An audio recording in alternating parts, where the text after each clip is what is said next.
O São Paulo Futebol Clube volta a campo e tem notícias novas aí desse mercado da bola envolvendo o jogador do São Paulo, podendo fechar com o rival a qualquer momento. E não estou falando do Alisson do Corinthians dessa vez, hein? É outra agremiação, é outro time mesmo. E além disso, quero falar do São Paulo, o que ele vai fazer com o Marcos Antônio. Tem um plano muito interessante que o Tricolor Paulista decidiu fazer. Quero dizer também sobre Carlos Coronel, o que tem pra hoje, porque o São Paulo volta a campo contra o Primavera e ele trouxe um goleiro para ser aquela sombra do goleiro Rafael e nós vamos descobrir agora do que se trata e como está a situação.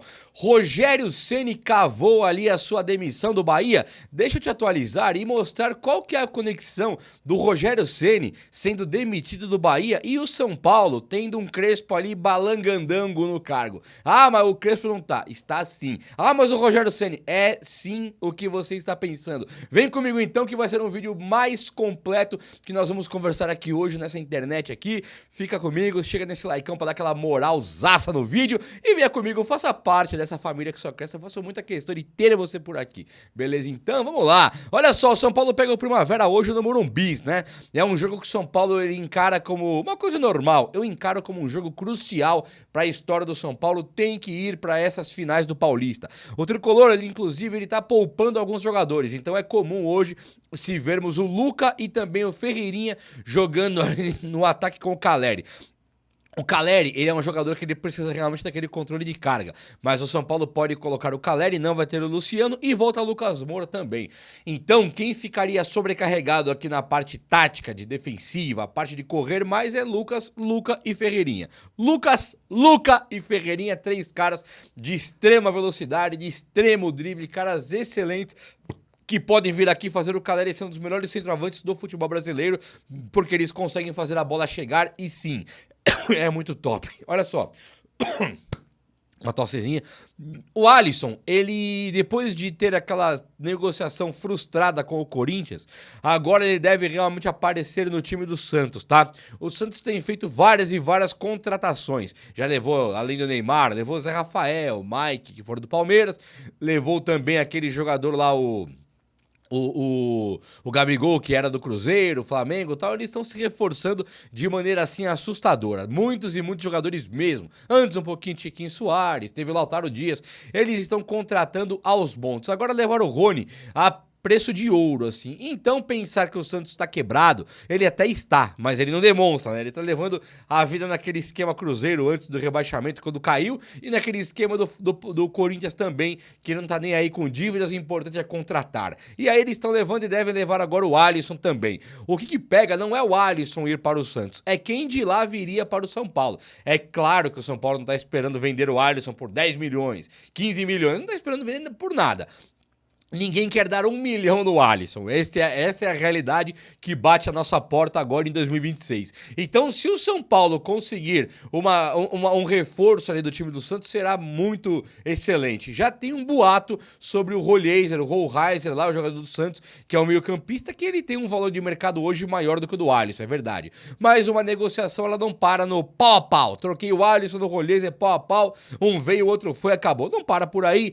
Existem outras maneiras de se fazer a negociação, tá muito no comecinho ainda, mas eu vou analisando aqui e tudo que tiver eu trago para informar. Uma coisa que é informação assim imediata é que o Ajax e o Fenerbahçe vieram buscar o meia do São Paulo, Pedro Ferreira. Eles estão sinalizando com uma proposta pesada, já começaram uma conversa com o São Paulo e o São Paulo demonstra ali que tem um interesse sim, mas que tem um valor ali que não vai ser barato. Mas os caras, eles vieram para disputar o jogador e lá, logo vai começar a pingar proposta na mesa do São Paulo, na mesa do presidente Harry Macis aí, principalmente vai chegar pelo Rui Costa, mas o São Paulo vai ter mesmo uma dificuldade enorme para manter o seu meia craque da equipe de base, que hoje é do profissional, o Pedro Ferreira.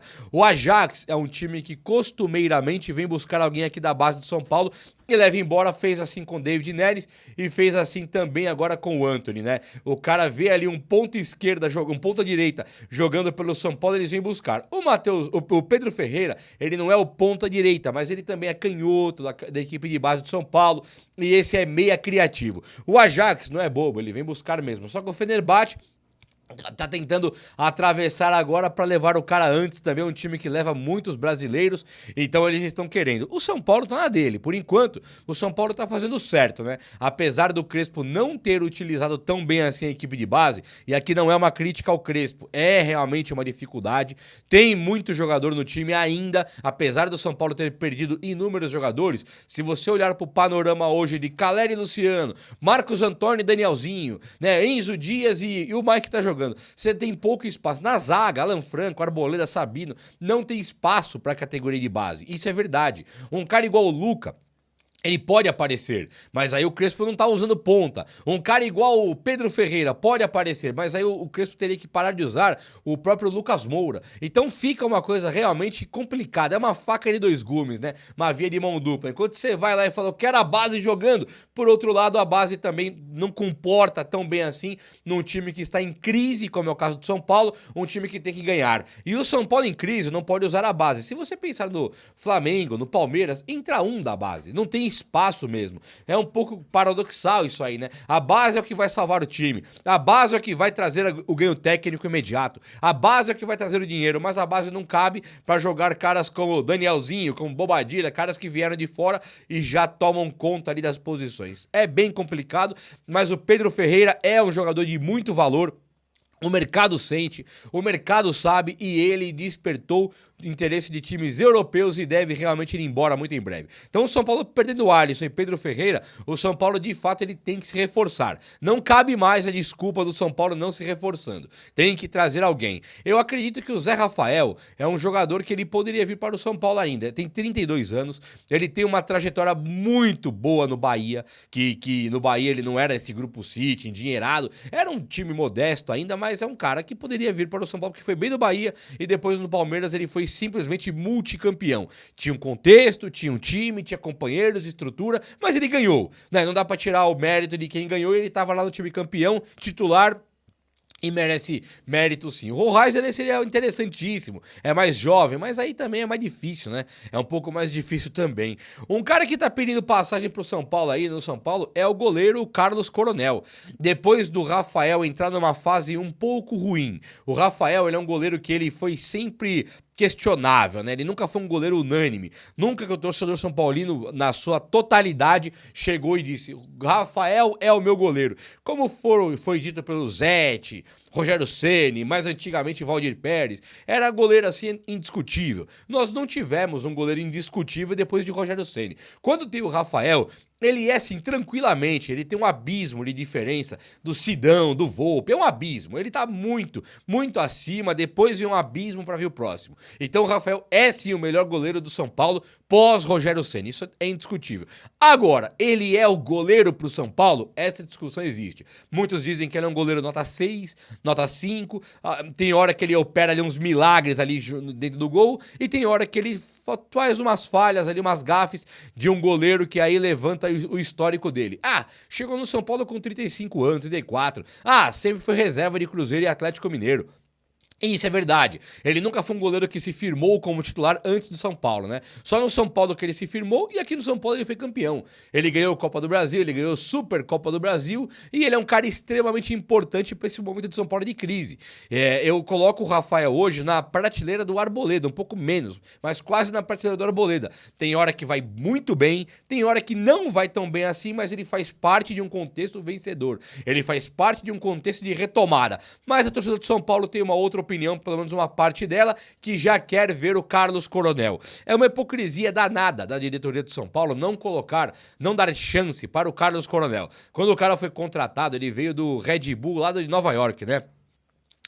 E aí ele quando chega no São Paulo, ele vem com a retórica ali na ponta da língua de que ele vinha para disputar posição com o Rafael. Não dito por ele, mas dito por toda a mídia, foi o que foi falado para empresário do goleiro Carlos Coronel, que ele teria sim chance de provar o seu valor, que ele seria um goleiro que não seria apenas para ser uma sombra do Rafael, mas um goleiro para disputar a posição, considerando que o goleiro Yang seria emprestado para depois ganhar rodagem lá fora e voltar para o São Paulo. Então, se o Yang seria emprestado, o Yang ele já pode ser o reserva do Rafael tranquilamente. Um cara que não joga e quando joga um jogo por ano, você põe o Yang, não precisava gastar com o goleiro. O São Paulo foi lá e contratou um goleiro que não era para ser o reserva. Reserva tinha o Yang já. Ele foi contratar um goleiro para disputar a posição. E o Crespo torceu o nariz e nem olhou para a cara do cara. No modo de dizer, ele nem colocou o cara para esquentar ali o gramado em 1 minuto. Então, a torcida tem pedido muito o Carlos Coronel e é muito provável que ele consiga uma vaguinha agora no São Paulo. É claro que ainda é muito difícil de afirmar, né? O São Paulo, ele se complicou demais no Paulista, então ele tem que ganhar do Primavera a qualquer custo. Primavera e Ponte Preta, né? Que é o próximo jogo. O São Paulo ganhando, ele vai pegar as fases de mata-mata. Então, se o São Paulo conseguir uma boa vitória hoje, é provável que o Coronel entre em campo contra a Ponte Preta. Hoje também é possível ele entrar em campo contra o Primavera, mas não está na provável ainda. Na provável escalação do São Paulo consta o Rafael.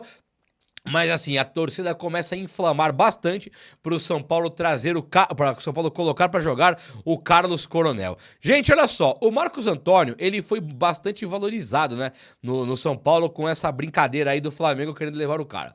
O Flamengo, ele pediu pro São Paulo dar a prioridade de compra, que quando o São Paulo for vender o cara, tem que ligar pro Flamengo e falar. E isso não fez muito sentido para muitos torcedores. O que o São Paulo tem com o Flamengo hoje é uma relação amigável, né? Que pode, quando o São Paulo eventualmente precisar de uma grana, vender bem o Marcos Antônio para o Flamengo. O São Paulo também pode ficar com uma porcentagem do jogador uma vez que ele venda para o Flamengo.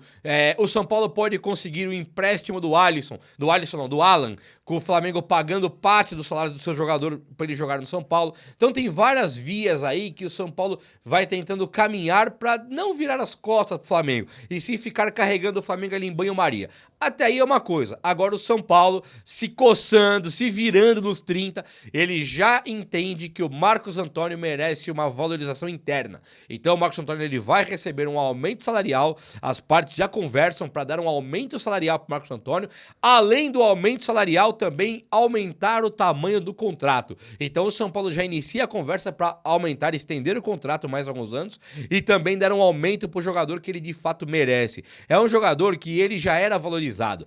Lá na Europa ele tem um valor alto de mercado, só que aqui no Brasil, o fato do Flamengo querer, ele também intensifica a vontade de times que têm grana e não são Flamengo, como é o caso do Bahia, como é o caso do Palmeiras, como é o caso do Cruzeiro. São times que têm muito dinheiro para investir e eles não têm um leque tão grandioso de jogadores. Pensem comigo aí, o tal do Kennedy, do Andrés Pereira jogou no Flamengo, tá no Palmeiras. O tal do Gerson jogou no Flamengo, tá no Cruzeiro. Eles ficam fazendo um rodízio com meia dúzia de jogadores que precisa ficar nesses pouquíssimos times. Então, quando surge um cara igual o Marcos Antônio, que é um cara postulante aí para a seleção brasileira, é um cara que tem a pegada também de ir para a seleção brasileira, não só a Europa deve vir babando para cima do São Paulo para levar o jogador, como outros times do futebol brasileiro também. Então o São Paulo acerta em renovar com ele.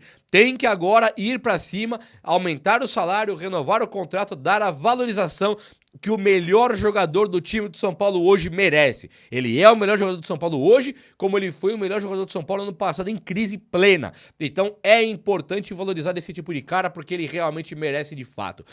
O Rogério Ceni, técnico do Bahia, é difícil, né? O técnico do Fortaleza, o técnico do Cruzeiro, o técnico do Bahia, do Flamengo, é difícil.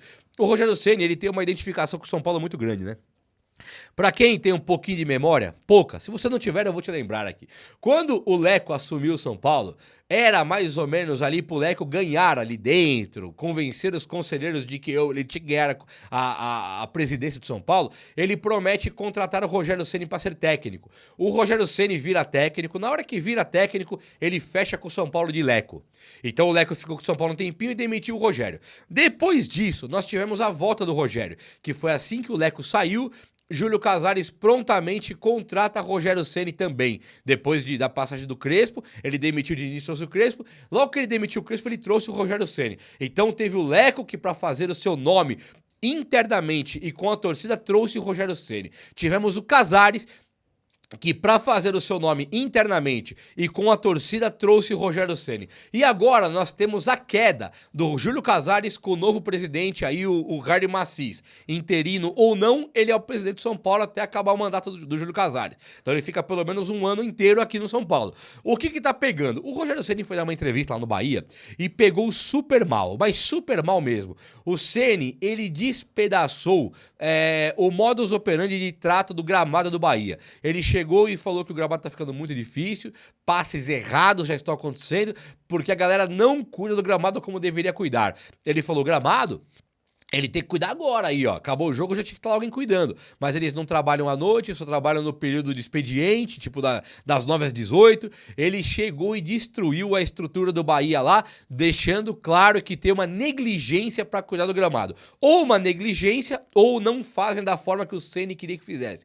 De qualquer jeito, o Ceni, ele chegou e escancarou um problema lá dentro. Ele, inclusive, critica, ele fala, teve um gol que o cara do adversário não fez, alguma coisa assim, porque o gramado deu o kick do murinho, do morrinho. Então ele tá criticando tudo, ele tá olhando pro jogo inteiro e criticando o gramado da Fonte Nova, o gramado do próprio Bahia. Só que ele, quando fala isso, ele não fala apenas o gramado tá ruim, temos que cuidar, o gramado precisa melhorar. Não, ele chega e ele dá no meio, como é do feitio do Rogério Ceni.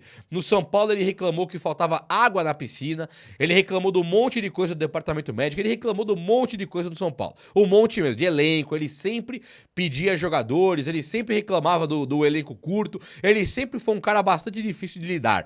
Então, com o tempo, Rogério Ceni, quando vai embora do time, ele deixa pouca saudade quando ele é técnico. Saudade zero ali no Fortaleza, que ele virou as costas, saudade zero no Cruzeiro, saudade zero no Flamengo, saudade zero no próprio São Paulo, que é um grande um ídolo absurdo. E quando ele saiu do Bahia, muito provavelmente vai deixar saudade zero, porque ele tem aquele jeito dele de acreditar que tudo que rola na cabeça dele, as pessoas têm que fazer pra agradá-lo, porque ele tem razão em tudo. Independente dele ter razão ou não no gramado, não estou entrando nesse mérito, acho até que ele tem razão, acho que ele tinha razão no caso da piscina, acho que ele tinha razão, tem razão agora no gramado, mas a maneira que ele expõe deixa profissionais da área muito incomodados. Então o Bahia, que ele não conseguiu os resultados necessários, lá no Bahia ele teve um investimento de 200 milhões no comecinho.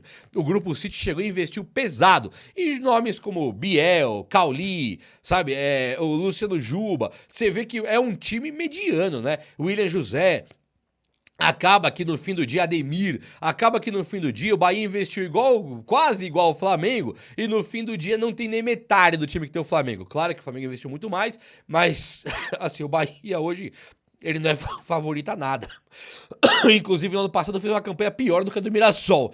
Então, pensar no Bahia com o Rogério Ceni, essa durabilidade toda, não acredito. Agora, se ele cair no Bahia, o que tá desenhando, e ele próprio acha que tá cavando essa demissão do Bahia, será que o Crespo caindo aqui no São Paulo, o técnico próximo não é o Rogério Ceni? Pense comigo, Leco fez isso com o Rogério Ceni para agradar internamente. Júlio Casares fez isso com o Rogério Ceni para agradar internamente. Será que o Harry Macis vai pegar outro caminho? Ou o caminho fácil é trazer o Rogério Ceni, agrada a torcida? Porque quem volta não é o técnico que deu errado aqui. Quem volta é o Rogério Ceni, nosso jogador.